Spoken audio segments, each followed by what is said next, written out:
एक ऐसे दौर में जहां रीबूट्स की भीड़ है और फ्रेंचाइजी अक्सर याद नहीं रहती हैं, मिशन इम्पॉसिबल ने समय, उम्मीदों और गुरुत्वाकर्षण तीनों को ही मात देते हुए 30 सालों से मजबूती से अपनी जगह बनाए रखी है। और इस सिनेमाई चमत्कार के केंद्र में एक ही शख्स खड़ा है, टॉम क्रूज।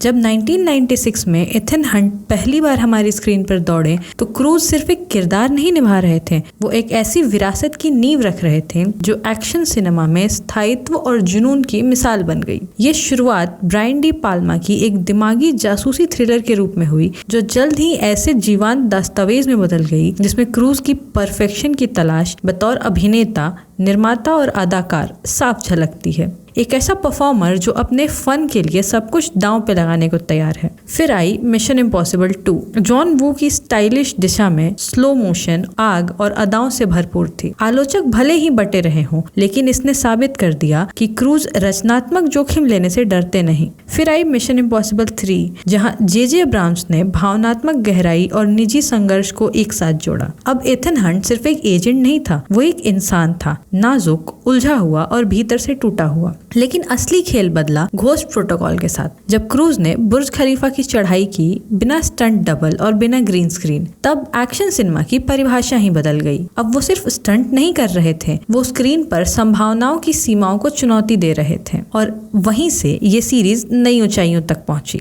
क्रिस्टोफर के निर्देशन में रोग नेशन और फॉलआउट बनाई गई तीव्र, बुद्धिमान थ्रिल राइड्स जिसमें कहानी की गहराई और जबरदस्त एक्शन का तालमेल था। फॉलआउट ने हमें 25,000 फीट की ऊंचाई से hello jump, helicopter dog fights और हमेशा की तरह क्रूज को दौड़ते दिखाया। लेकिन इसमें अविस्मरणीय बनाने वाली बात सिर्फ दृश्य नहीं थे, बल्कि एथन हंट का विकास था। एक ऐसा नायक जो बलिदान, वफादारी और हर मिशन के बोझ से बना है। और अब डेड रेकनिंग और फाइनल रेकनिंग के साथ हम ऐसे मोड़ पर आ पहुंचे हैं जहां एक महागाथा का अंतिम अध्याय जैसा लगता है। यह सिर्फ एथन हंट को नहीं, बल्कि उस तरह की फिल्म मेकिंग को अलविदा कहने जैसा है जो असलियत से भरी हो। 60 की उम्र पार कर चुके क्रूज ने बाइक से पहाड़ से छलांग लगाई, किसी दिखावे के लिए नहीं, बल्कि ये कहने के लिए कि ये असली है और ये मायने रखता है। जो एक जासूसी थ्रिलर के रूप में शुरू हुआ था, वह अब समर्पण का पार्ट बन चुका है। यह अहंकार नहीं, आत्मसमर्पण है। यह सुरक्षित रास्ता नहीं, बल्कि सच्चाई की राह है। टॉम क्रूज ने मिशन इम्पॉसिबल को सिर्फ ढोया नहीं है, उन्होंने इसे एक कालजयी कृति के रूप में तब्दील कर दिया है। यह फिल्म सिर्फ एक सीरीज नहीं है, ये उनकी विरासत है